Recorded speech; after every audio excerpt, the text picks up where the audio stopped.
Avis tout le monde, nous voilà repartis pour reprendre la formule désormais célèbre dans ces vidéos. Nous voilà repartis pour une nouvelle aventure sur les routes de Douai et des alentours. Et aujourd'hui nous allons même faire une balade transdépartementale vu que nous irons à la fois dans le nord et le Pas-de-Calais. Nous sommes dans le nord. Si vous reconnaissez le lieu ici, c'est la rue du Faubourg de Béthune à Douai. Donc on est au Faubourg de Béthune avec à gauche les serres municipales. Et puis à droite, ce qu'on appelle les 100 maisons, voilà, des maisons des années 20, une espèce de petite cité pavillonnaire des années 20, les 100 maisons, voilà, un peu inspiré sur le modèle des maisons des mines. Et donc nous allons aller aujourd'hui jusqu'à la ville des Nains-Beaumont, distante de Douai d'environ 11 ou 12 km. Alors nous sommes toujours ici à Douai, au Faubourg de Béthune. C'est un faubourg qui s'est beaucoup développé au cours du XXe siècle, déjà dès l'après-Première Guerre mondiale jusqu'aux années 50, 60, 70, voire au-delà. Voilà. Donc c'est un quartier qui est peuplé de près de 8000 habitants, ce qui n'est pas rien, alors qu'autrefois, encore fin 19e, début 20e, c'était des champs ici. Et ici à gauche, qu'on voit là, c'est le collège Jules Ferry. Collège Jules Ferry, donc que voici, un bâtiment assez moderne, a été reconstruit il y a une vingtaine d'années, dans les années 90. Et à gauche, l'une des dernières fermes de Douai. Voilà, la ferme Rue de Bûche, une petite pâture à côté des bâtiments de ferme d'ailleurs. Donc l'été, on voit les vaches paître cette petite pâture. Et voilà, donc nous sommes toujours à Douai. Ici à droite, c'est la rue de Flers pour rejoindre le hameau de Voyonville. Et donc en face, c'est toujours la rue du Faubourg de Béthune. Sauf que de ce côté-ci de la route, nous sommes toujours à Douai. Par contre, à gauche, nous venons d'arriver à Coincy. Donc ici, on est à Douai. Par contre, la voie de gauche, c'est la commune de Coincy. Donc c'est l'extrémité orientale, nord-orientale de Coincy. Alors ici à droite, donc toujours côté douaisien, nous avons la résidence du Maréchon, pardon. Le nom d'un lieu-dit, le Maréchon. Alors c'est toujours considéré comme le Faubourg de Béthune, voilà. Et là, comme vous le constatez, nous ne prenons pas la rocade pour aller à Hénin, l'ancienne nationale 43 jusqu'au moment où on a dissous les nationales. Mais on prend vraiment l'ancienne route nationale du temps où cette rocade n'existait pas. Il faut savoir que la rocade, cette fameuse rocade qui passe là en plein dans les bois rivaux et puis ensuite qui rejoint Courcelles, Le Villers après Carrefour, c'est une route qui était faite en 1962. Et avant ça, il n'y avait que cette route ici que nous empruntons pour aller donc à Hénin par exemple, voilà. C'était la route nationale. Alors ici à droite, la dernière ferme de Douai avant d'arriver à Lovin-Planck, voilà, Douai touche sur quelques mètres à Lovin-Planck, c'est ici. Et à gauche, on a quitté Coincy et on est là aussi arrivé à Lovin-Planck. Donc on est en plein dans Lovin-Planck, voilà, en plein centre de la commune, en sachant que le cœur vraiment de la commune se trouve ici à gauche. Si on tourne à gauche rond-point, on arrive à la mairie, à l'église, on passe sous la rocade pour aller à Lovin, parce qu'ici on est côté Planck, et de l'autre côté de la rocade, direction Hénin, à gauche de la rocade, c'est Lovin, près de la route des Carchins, quoi. Et ici à droite, c'est le parc Charles Fenin, voilà, un parc géré par la ville de Douai, mais qui se trouve sur les communes de Douai, Lovin-Planck et Flers, voilà, donc le parc Charles Fenin, du nom de l'ancien maire de Douai, Charles Fenin, qui a dirigé Douai de 65 à 83. Un parc qui appartenait autrefois aux moines bénédictins qui se trouvaient à Douai. Et ici à droite, c'est une route qui mène à Flers, mais nous allons aller face. Voilà, nous allons quand même rentrer dans Flers, voilà. Comme le panneau vient de l'indiquer, on rentre sur la commune de Flers en Escrobieux, mais nous n'irons pas du tout dans le centre, on restera sur le côté. Et là juste à droite, eh bien c'est le drive de Carrefour, le grand magasin Carrefour, le fameux Carrefour Douai-Flers. Vous y êtes bien, il est juste à droite. Donc vous avez le drive juste ici et juste après vous avez l'entrée du magasin à proprement parler, avec le grand parking et puis tous les magasins annexes. Et là nous sommes en train de contourner le rond-point le plus bizarre du Douaisis, une espèce de haricot complètement difforme. Alors là vous voyez, on est en plein sur le rond-point, on croit que c'est une route mais non, c'est un rond-point qui dessert en fait toutes les sorties de route, que ce soit la sortie ou l'entrée du carrefour, que ce soit comme ici la route qui retourne vers la rocade en direction de Douai, ou alors cette route que nous allons prendre juste ici qui permet d'accéder à la route, cette fameuse rocade, mais en direction de Hénin-Beaumont aussi. Voilà, donc nous sortons de ce rond-point absolument fou. Nous sortons aussi d'agglomération et nous rejoignons la rocade, voilà. Alors ici, il y avait beaucoup de feux avant. Ça ralentissait pas mal la circulation et là, ils ont transformé un peu la route. Il y a eu beaucoup de travaux il y a quelques années. Et maintenant, il y a des ronds-points. C'est beaucoup plus lisible qu'avant aussi. Alors ici, à droite, c'est l'entrée de l'autoroute. Hein. On peut aller à Hénin-Beaumont par là-bas. C'est aussi l'autoroute, la 21 pour aller à Lens. On peut rattraper à partir de la 21 l'A1 qui mène à Paris. Mais nous n'allons pas prendre l'autoroute. On va ici continuer sur cette ancienne nationale 43. Et au fond, on voit déjà la commune de Courcelles-lès-Lens avec son clocher, le clocher de l'église Saint-Va de Courcelles-lès-Lens. Je ne sais pas si on le voit bien ici, mais en tout cas, il est là-bas. Et sur la gauche, eh bien, on ne le voit pas sur l'écran, mais c'est là que se trouvent ces fameuses 4 éoliennes qui ont été installées il n'y a pas très longtemps non plus, il y a 2 ou 3 ans, à côté de cette fameuse zone où il y a beaucoup d'entrepôts de toutes sortes, notamment Amazon, Kiabi, etc. Un peu la nouvelle zone d'activité de Levain-Planck. Levain Park, je crois qu'ils appellent ça maintenant, j'ai vu ça il n'y a pas longtemps. Levain Park.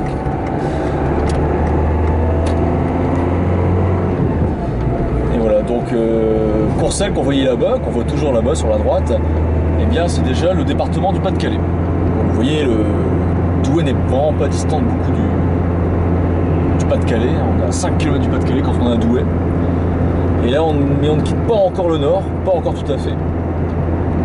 Parce que là, on va arriver dans un hameau qui appartient à la commune de Flers-en-Escrebieux. Et ce hameau s'appelle, comme vous voyez, le Villers. Villers, commune de Flers-en-Escrebieux. Flers, c'est une commune extrêmement allongée, elle fait au moins 7 à 8 km de long, alors, très étroite, mais elle fait environ 7 à 8 km de long, ça va de Rovarandin jusqu'à Beaumont. Vous voyez là, on n'est même pas encore à l'extrémité ici d'ailleurs. Et donc ici au Villers, donc sur la gauche, eh bien, il y a des maisons des mines, parce que cette cité hébergeait autrefois des mineurs, et ces mineurs travaillaient à la fosse de Courcelles-lès-Lens, qui appartenait aux mines de l'Escarpelle avant la guerre. Voilà. Et puis à droite, maintenant il y a une grande maison, mais avant c'était la chapelle polonaise, une chapelle en bois, construite vers 1950 par l'abbé Yagua, le curé polonais d'Oby, des alentours, et qui a été démolie il y a quelques années, parce qu'elle était déjà fermée d'une part, et d'autre part, pour construire cette belle maison qui est là à la place. C'est un peu dommage, mais c'est comme ça. Alors là par contre, sur la gauche, vous voyez des hôtels pour les routiers, hein, qui passent beaucoup par ici. Ici, juste à gauche, essayez de zoomer un petit peu, vous avez donc une borne blanche qui indique que nous passons dans le département du Pas-de-Calais. Et là, nous sommes dans le Pas-de-Calais, nous entrons à Courcelles-lès-Lens. Alors, à droite, voilà, on retrouve le même habitat minier, un bâtiment de logement, voilà, des bâtiments assez simples en briques. Puis là, donc on va pas rentrer dans Courcelles même, mais là on voit qu'il y a quand même pas mal d'entreprises qui s'implantent à droite déjà depuis pas mal de temps. Nous avons par exemple le service après-vente de Auchan. Et puis à gauche, des nouvelles zones d'activité, avec à l'entrepôt, avec l'accueil de fermières aussi. Alors à droite, on tourne vers Courcelles, Courcelles-lès-Lens, première commune du Pas-de-Calais quand on fait la route Douai-Hénin. À gauche, on va dans les champs. Et puis là vous avez un magasin Aldi. Et donc même si c'est pas très habité ici, on est toujours en agglo, donc on reste à 50, on a le temps, voilà. Et sur la gauche vous avez donc le château d'eau de Courcelles-lès-Lens avec le nom Courcelles-lès-Lens écrit dessus. À droite, quelques champs, on aperçoit au loin le terri Sainte-Henriette qui se trouve sur la commune de Dourges, l'ancien terri de la fosse 2 et 2 bis qui se trouvait sur Hénin-Beaumont. Et à droite, une petite route qui mène à Courcelles avec un énorme quartier résidentiel qui a été construit il y a quelques années, mais avec des sympathiques maisons qui ont pris beaucoup de champs, c'est vrai, mais des maisons qui sont très jolies. Ça se bâtit un petit peu, il y a des maisons relativement récentes ici, pas toutes, certaines sont plus anciennes, mais il y a encore beaucoup de champs. Alors là on est toujours à Courcelles, hein, avec ces pylônes absolument ordinaires. Et quand on a ces pylônes électriques, ces lampadaires au milieu de la route, c'est qu'on sait qu'on arrive à Noyers-le-Godeau. Et voilà, Noyers-le-Godeau. Donc bien connu pour son Auchan Noyers-le-Godeau. C'est une commune d'environ 5500 habitants qui est voisine d'Hénin-Beaumont. Donc là on se rapproche bien comme il faut d'Hénin. Et ça existait dès le Moyen-Âge. Hein. Nigella, Godelsis, ça devait s'appeler au Moyen-Âge. Une commune qui a beaucoup prospéré grâce aux mines. À droite, on a construit un nouveau quartier aussi, mais là où se trouvait autrefois un terri qui était largement arasé. Noyers-le-Godeau, c'était la ville de naissance de Maurice Thorez, grand chef historique du Parti communiste après la guerre. Maurice Thorez était natif de Noyers-le-Godeau. À gauche, une petite ferme, une ancienne petite ferme, et à gauche aussi des nouveaux logements, il y a quelques années, et qui remplacent des anciens corons des mines, mais qui étaient complètement délabrés. Et maintenant, on a fait un habitat vraiment très, je peux dire luxueux, mais plus que correct. Alors sur la droite, on va vers Noyers-le-Godeau centre. On n'ira pas aujourd'hui, on ira peut-être une autre fois. Et puis là, on arrive sur ce fameux rond-point avec cette arche, cette double arche là qu'on trouve donc sur ce rond-point de Noyers-le-Godeau. Et avec ce fameux logo où on voit du vert et du bleu, qui prouve que Noyers-le-Godeau est donc une espèce de ville à la campagne, entre guillemets. Et ces visages sur le logo de Noyers-le-Godeau montrent que la ville de Noyers-le-Godeau est tournée vers l'avenir. C'est un peu ça le symbolique. Alors ici, voilà, donc on arrive à l'entrée de l'autoroute A1, si on veut y accéder directement. Et là à droite, voyez-vous, le terri Sainte-Henriette de la fosse 2 bis d'Hénin-Beaumont. Un terri qui se trouve sur la commune de Dourges exactement, tout près de l'autoroute A1. C'est le terri qu'on voit dans le film Bienvenue chez les Ch'tis. On voit que 2 secondes, mais on le voit quand même. Et donc là, on est à proximité de Auchan Noyers-le-Godeau. Et puis Hénin-Beaumont se trouve en fait juste derrière, donc on y est presque. Soyez patients les amis, soyez patients, nous y arrivons. On y arrive encore assez vite, hein. Et encore, malgré tout, on n'a pas pris la rocade entre Douai et Flers. On a pris l'ancienne route, donc la route qui est en agglo, qui reste de rouler à 50 km/h, pas plus. Malgré tout, c'est encore assez rapide pour aller entre Douai, pour circuler entre Douai et Hénin-Beaumont. Alors on passe sur l'autoroute et sous la voie de TGV qui passe juste à côté de l'autoroute. Voilà, donc nous avons les terris sur notre droite, on ne les voit pas ici, mais ils sont là vraiment à proximité, on les voit bien. Nous ne mettons pas sur la voie de droite car nous ne rentrons pas dans la zone de Noyers-le-Godeau. Ce Auchan Noyers-le-Godeau, c'est soi-disant le plus grand Auchan du monde, construit en 1972, avec une galerie marchande absolument énorme, un parking énorme, et une énorme zone commerciale de je ne sais combien d'hectares. C'est vraiment énorme, il faut dire ce qui est.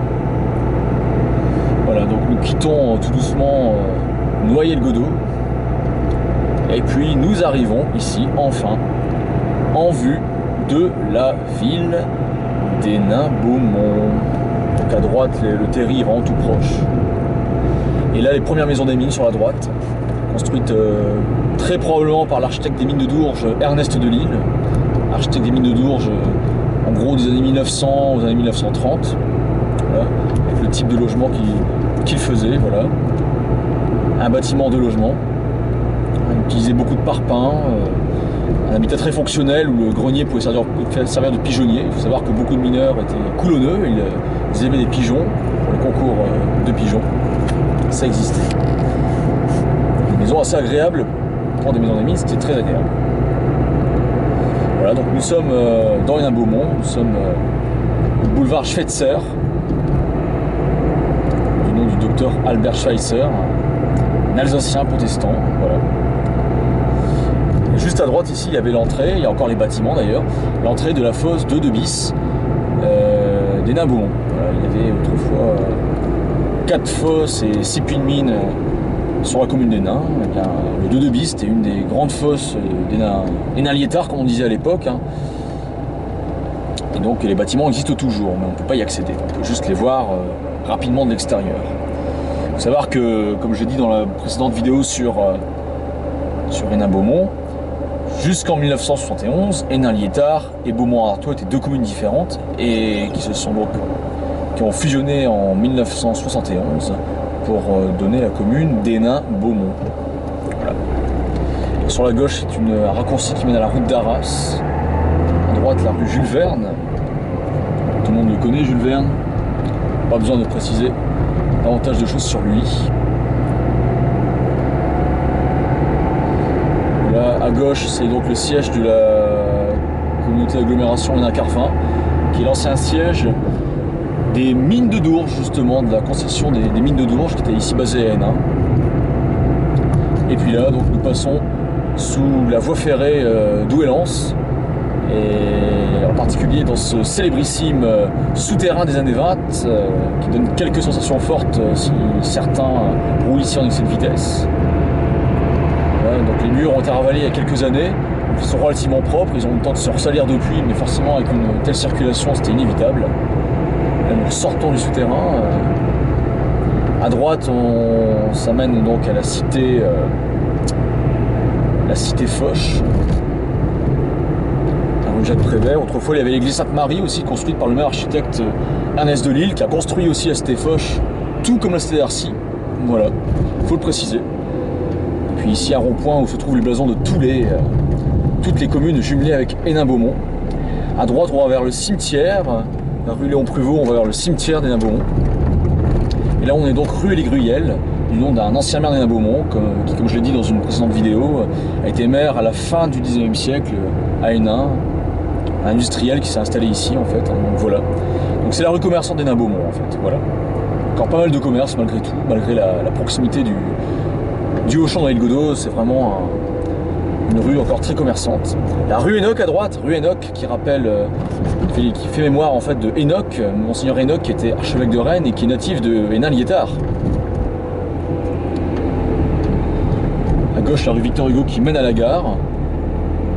Et puis là, nous arrivons très rapidement donc en plein centre d'Hénin-Beaumont, en particulier sur la place Carnot. Juste à droite, donc Espace Lumière, l'ancien cinéma.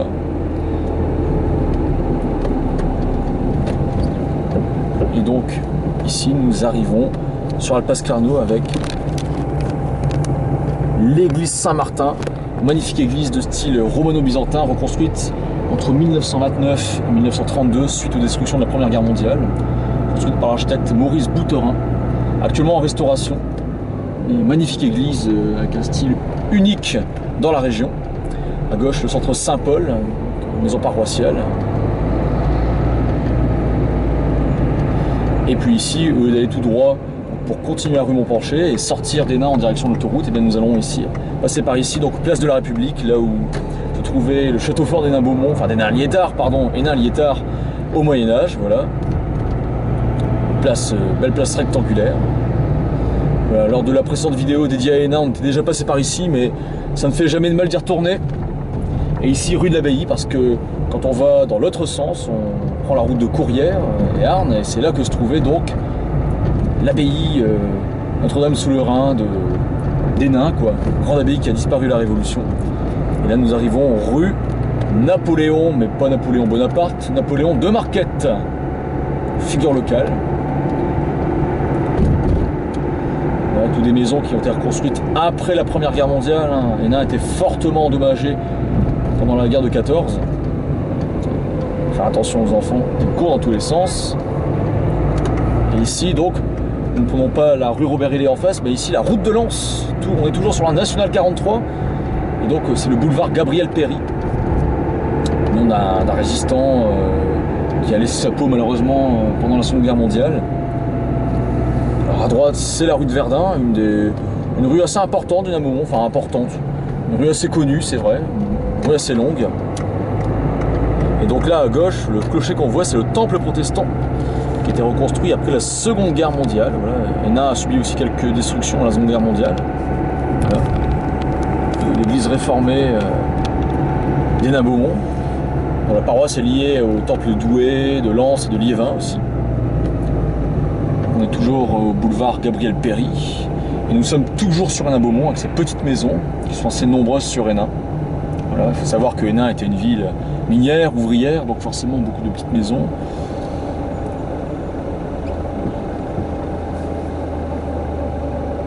Et donc ici, on n'est plus qu'à 9 km de Lens. Donc en continuant tout droit, on passe un petit peu sur Montigny-en-Gohelle, on passe surtout à Billy-Montigny, on passe sur le territoire de Fouquières, Méricourt, non pas Méricourt, mais pas loin en tout cas. Mais en tout cas, Noël-sous-Lens un petit peu, Salomine ensuite, juste avant d'arriver à Lens.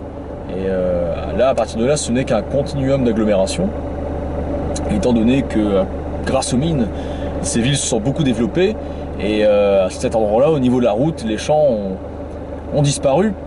Il n'y a que de l'agglomération, il n'y a que les panneaux qui peuvent nous dire qu'on change de commune. Sinon, à part ça, c'est ultra urbanisé. Nous allons encore un tout petit peu continuer sans glisser, si possible. Voilà, donc à droite, c'est une route qui contourne Hénin, une route assez récente, il y a quelques dizaines d'années quand même, mais qui contourne Hénin. On arrive dans les cités qui sont à cheval sur Montigny et Hénin. Et là, nous sommes toujours donc sur la commune d'Hénin-Beaumont, commune de 26 000 habitants, il faut le rappeler quand même, hein, donc chef-lieu de 2 cantons depuis 2015, donc, qui est connu nationalement hein, pour des raisons politiques, ça tout le monde le sait. Et là donc à droite, et là maintenant carrément ici, on arrive sur la commune de Montigny-en-Gohelle, et sur la gauche, autrefois, un peu derrière sur la gauche, il y avait donc la fosse du Tonkin, voilà, qui était le nom d'une des fosses des carreaux de mine en fait d'Hénin-Beaumont, Hénin-Liétard, Hénin-Beaumont, voilà. Et comme on a quitté Hénin, et comme je vous avais promis d'aller que jusque Hénin, bien écoutez, je vais vous laisser là maintenant. Du coup, on a déjà fait une belle balade et on pourra éventuellement continuer en direction de Billy-Montigny et Lens une autre fois. Voilà. Bah écoutez, merci d'avoir regardé cette vidéo jusqu'au bout. N'hésitez pas à regarder les autres vidéos de ma chaîne YouTube. Il y a beaucoup de balades, il y en a des dizaines des balades, il y en aura encore d'autres. Donc ne vous inquiétez pas, vous aurez de quoi regarder dans des longues soirées d'hiver ou des courtes soirées d'été, ou en pleine journée, comme vous voulez. Et sur cette route de Lens, l'ancienne nationale 43, je vous dis à très bientôt pour de nouvelles aventures. Ciao, ciao, ciao.